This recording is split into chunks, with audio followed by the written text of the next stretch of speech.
Il lavoro artigiano in questi ultimi anni di cambiamento sono anni in cui il cambiamento è stato velocissimo.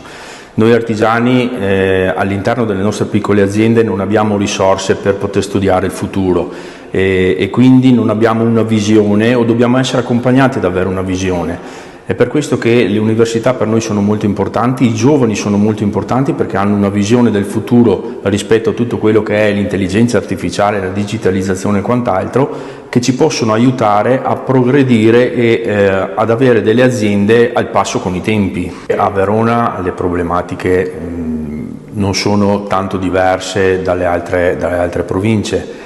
Siamo però un nodo per quanto riguarda la comunicazione stradale ferroviaria, per tutto quanto quello che riguarda l'Europa. Siamo un nodo centrale con la A22 e la A4, abbiamo l'alta velocità, abbiamo l'aeroporto, l'interporto, quindi anche sotto questo punto di vista va implementata una digitalizzazione logistica per l'intermodalità, che sappiamo bene che è un nodo da risolvere, e questo va a sostegno della sostenibilità del trasporto.